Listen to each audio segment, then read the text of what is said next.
Welcome to the Steckline Report with our special guest today. Ron Nutsch is with me with the American AgCredit System out of Wichita, Kansas. He's the branch manager. And Ron, I got to tell you, we get a little bit nervous about maybe borrowing some money when these land prices have raised the way they are. How's business? Well, our business over the last year has been a little bit slower than what it had been the 2-3 previous years to that, but a lot of it has to do with the amount of real estate that's on the market, Larry. There's not as much right now moving as there had been. One of the reasons might be there's some people running around trying to lease it for oil. Absolutely. That's had an impact on us, especially in the southern part of our area. Harper County, Barber County, Sumner County, now coming into Sedgwick County a little bit. But I'll also tell you, I was up in Harvey County last month. I went into the real estate registered deeds office there, and there was about 12 people in there, and they were all looking for property to lease. Is that right? Looking at real estate records, so it's moving north. Well, I got to tell you, that influx of money into the area doesn't hurt agriculture. Not at all. Most of our folks have used it wisely. They've used it to reduce some debt with us. But, when you look at getting some money and what's your best rate of return, for a lot of folks, it is paying down debt that they have now. It's easily calculable as to what it's costing them versus what they could invest it for in money markets or other types of investments. You know, Ron, one of the things that would be interesting in your business, looking at it from the outside, with the advance in land prices the last 5-6 years, been almost scary as a buyer. Puts you in a kind of an interesting position. Let's just say I'm here to borrow money on a couple of quarters of land. What do you look for?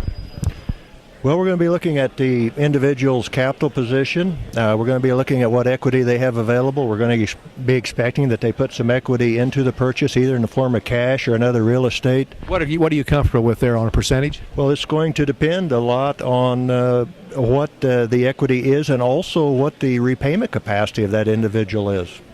Okay, so that will vary. Yeah, it will, and we're going to be looking at that equity position as far as the balance sheet, because we know that markets are all cyclical, whether it's real estate or whether it's commodities. There will be an adjustment. I can't tell you when, but it's likely that there could be. The real key is that over the longer term, I think real estate values will continue to appreciate. The key thing is having the ability to withstand if there is a market adjustment and not having to potentially look at a liquidation of some assets at that point. What about interest rates? Somebody here at American AgCredit told me they run from the high 30s on up, depending upon length of time. What would you recommend to somebody that should you lock it in for a long time at these low rates? Well, my suggestion, Larry, would be that you do look at fixing rates. If you look at it from a historical perspective, right now interest rates are pretty favorable. It's really hard to guess the absolute high or low in a market, as you probably know. And so even though you may not be getting in at the very lowest point, locking in now, I think, would be the thing to do. Interest rates forecast a little bit like weather. I can't tell you when they're going to move, but they are going to move, and it's likely that they're going to move up rather than down, at least to any significant extent. I don't think there's any doubt about that. Programs for young people, what do you have going?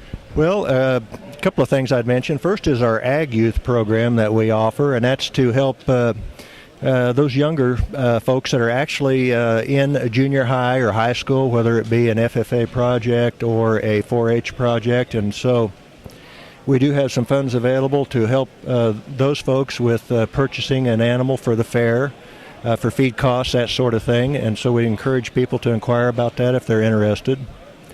As far as our young farmers go, we do work with folks that are in the young farmer category. Obviously, they're the future of agriculture. We want to serve them as well as we can, whether it be loaning to them individually or just as an organization by ourselves, or whether it's also in conjunction with the Farm Service Agency. So, friends, I had a lot of questions at the farm show about getting young people started. Here's some people trying to help. American AgCredit, thank you, my friend Ron, and we'll see you next time around.